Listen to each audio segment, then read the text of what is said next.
Hey everybody, Sterling R. Jackson. Today we're going to talk about the biggest challenge for almost every student that I have most of the time.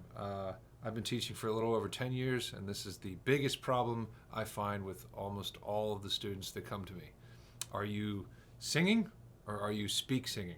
Let me go into the explanation here. Follow me. Don't even look at him, don't open the dialogue, 'cause he'll take a part of you. All right, folks. So, are you singing or are you speaking on pitch? Most of the people that I train are doing some amalgamation of speaking on pitch and then getting confused and thinking their voice isn't as good and doesn't sound as good and this person sounds better and how do they sound like that and I sound like this? Maybe I'm just a shitty singer. There's a lot of different levels to all this kind of stuff, and there's a lot of different levels to finding your own voice and putting in the work and the time to find your own voice, and or maybe you're just mimicking or you're really stylistically grabbing onto it. There's so many different levels, right? So, but the biggest thing is that most of these people that I train are doing some version of speaking on pitch. Now, what does that mean?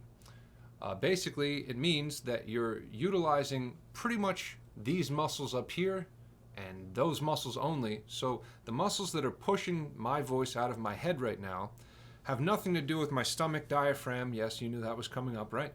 Or anything down here, which singing on a foundational standpoint has to do with breathing diaphragmatically, supporting diaphragmatically, controlling all of your voice and your dynamics and everything from the diaphragm.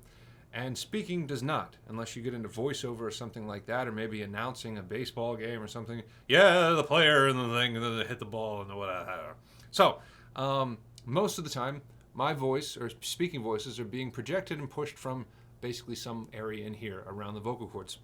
So this would be an example of speaking on pitch. Ma ma ma ma ma ma ma ma ma ma ma ma ma ma ma ma ma. Now I can make that louder. Ma ma ma ma ma. That's just me shouting and getting louder from right here. These muscles are starting to collectively push my voice out of my head even harder. So, and I find that as well too. People are like, yeah, I can get louder, and they're still just basically shouting from right here. Now, what's the problem with that? Well, like I said, that is not really singing. That's some kind of maybe some level of singing, but even if you're being quiet, even if you're singing maybe even falsetto, you should be utilizing some support or some version of the diaphragm. You should be breathing correctly as well. And these things take time, they take practice, and if you're not putting in that practice, you're not going to get it.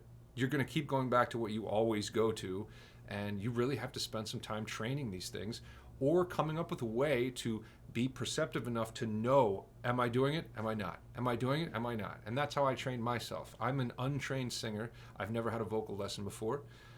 So I had to consistently and constantly check in with my body and check in with myself when I was practicing, whether that be scales or whether that be singing songs and stuff. Am I doing it right? Am I not? Am I doing it right? And I would tend to push things farther and then reel them back in. Push them farther, reel them back in. So I would make absolute sure I was being diaphragmatic and then breathe it back, or bring it back in. And I'll give you some examples of how I did that. Anyway, I was just working with a student who had a brand new student who had a little bit of trouble with this. He was singing this song by Jonathan Edwards, Sunshine Go Away Today, Don't Feel Much Like Dancing. And once again, that's pretty much my speaking voice. There's nothing else going on there. But if we took that song, for example, and we started to put some diaphragmatic support under it, and we start talking about diaphragmatic support, we're going to be pushing from down here. Now, that can mean a lot of different things, and people get confused. I made an entire video, the first video I made on all this stuff. What does diaphragmatic support feel like? You can go to that. I should be able to link it in the video or something. So anyway, we should be utilizing some version of diaphragmatic support. If you want to think about it a certain way, think about if you're breathing down here, which most people are going to have trouble with first of all, out of the gate. No shoulder movement, no upper chest. Just nice and diaphragmatic down here. So think about the diaphragm wrapping around like this. It is opening itself up, and pushing itself down so that it can allow more air into the lungs and get into this muscular space down here.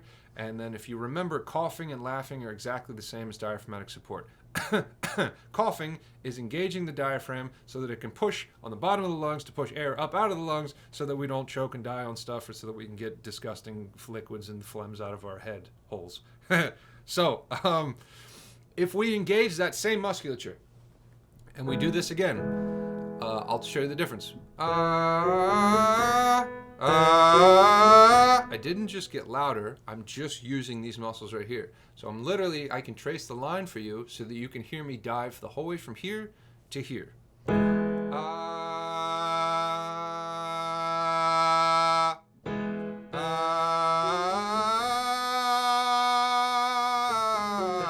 that? So there's a big difference there. Now let's add it to this song. I'm going to show you the difference again. Sunshine, go away today. Don't feel much like dancing. Sunshine, go away today. Don't feel much like dancing. So you hear a fuller tone. You hear some other magical things that are happening on a muscular level. And whether it was the best example or not, it doesn't really matter. Therein lies what I'm trying to show a lot of people in these lessons. Speaking, singing. Speaking, singing.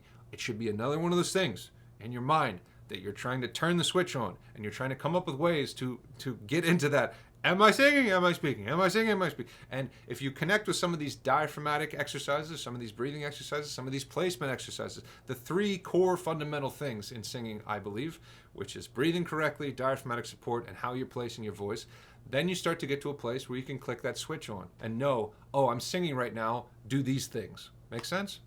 So let's go over how I taught myself diaphragmatic support.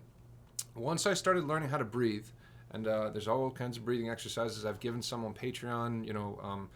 There's plenty of different things you could do to learn how to breathe correctly. The important key, once again, is being perceptive. Are you doing it? Are you not? Are you doing it? Are you not? You need to build muscle memory, and you need to build it to an extent where your body remembers how to do it and you don't think about it anymore. How are people singing so gracefully and emoting through the music and all that kind of stuff, connecting to the material?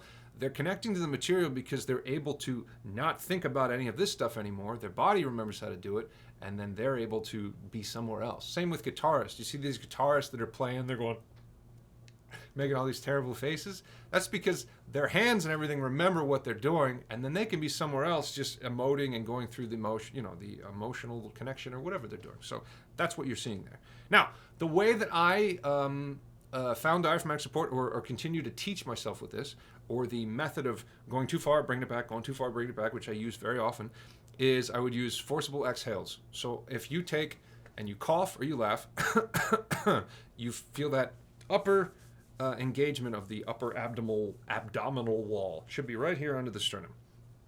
Now, like I said, that's diaphragmatic support. If we take that a little bit farther and we take it to like an H or a forcible exhale, ha, ha, ha, like this. Ha, ha, ha, ha, ha, ha, ha, ha, ha, ha. That's diaphragmatic. So I would take a song like this. This is a goofy song to do this with.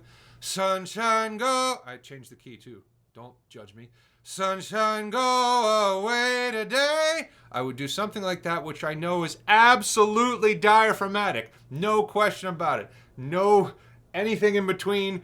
That is full on from my stomach. Then I would reel it back into a normal place. And this rocking back and forth thing happened for months until I started to really understand how to sit and rest on the diaphragm, engage it more when I want, but either way be connected all the time.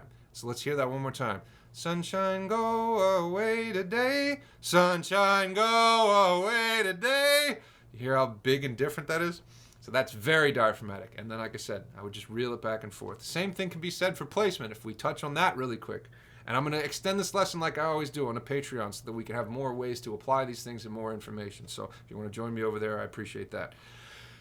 So if we talk about placement, placement is where your voice is hitting in the mouth, where it is placing itself. If you do not have a good handle on your diaphragmatic support, your placement's probably going to be a little bit more confused too, because you can't really feel where that placement is hitting, where it's striking, where it's vibrating. You can't really feel the resonance fill up your skull, your mouth, your nasal cavity, etc., etc. So getting better at your diaphragmatic support, first of all, is going to teach you more about your placement because you're going to be able to find it. Still, in the idea of backing or going too far and then backing off things, going too far and backing off things. Most of my students that I train, I would rather you mush mouth your way through things and really lock into what your voice is trying to do in terms of placement. Lock into your placement in one spot and do not deviate from that spot. Do not deviate from that spot. So if we did this song and I find a comfortable, relaxed placement, that's what my placement wants to do. I know I sound like Chris Cornell, whatever. That's how I sound. So if I lock into that placement, meaning I try to not move from that vibratory space, I'm going to sing this song now with that in mind. Sunshine, go away today. Don't feel much like dancing. Some man said he wants to run my life. Don't hear what he's asking. So I'm barely moving my mouth. I'm barely enunciating. And the purpose is that I am locked into my placement. That golden tone, or that tone I'm trying to find, continues to carry throughout. If I start to over-enunciate, sunshine, go, it starts to go like this. Sunshine. There I am in the front of my mouth. Go away today. It starts to be all over the place. Does that make sense? So I hope some of this helped. Are you singing or are you speaking on pitch? I hope you can figure this out. I hope this helped. I'm going to go over to Patreon now and help some of those Patreonic folks. Bye.